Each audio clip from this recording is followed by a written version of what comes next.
விஜய் சேது நடித்த பண்ணையாரும் பத்துமணி படத்தோட தயாரிப்பாளர் கணேஷ் ரவிச்சந்திரன் என்ன சொல்கிறாருன்னா, பண்ணையாரும் பத்துமணி படத்தோட மொத்த பட்ஜெட் 5 கோடி, படம் சரியாக போகாதால 1.25 கோடி கூட பண்ணையாரும் பத்துமணி படம் கலெக்ஷன் செய்யவே இல்லை.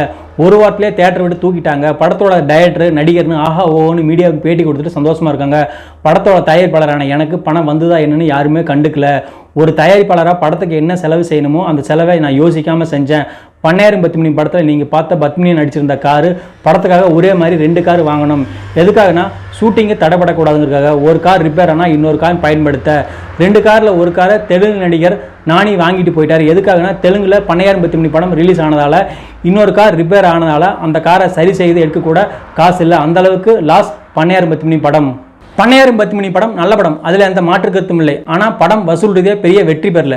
படத்துக்கு ஆடியோ லஞ்சு 30-40 லட்சம் செலவு செஞ்சோம். தமிழ்நாடு ஸ்டேட் அவார்டுன்னு மொத்தம் 6 அவார்டு வாங்கினோம். அந்த அவார்டு எல்லாத்தையும் மாட்டி அழகுபாகத்தான் எங்கிட்ட சுவர் இல்லாமல் போச்சுன்னு சொல்கிறாரு பண்ணையாரும் பத்துமணி தயாரிப்பாளரான கணேஷ் ரவிச்சந்திரன்.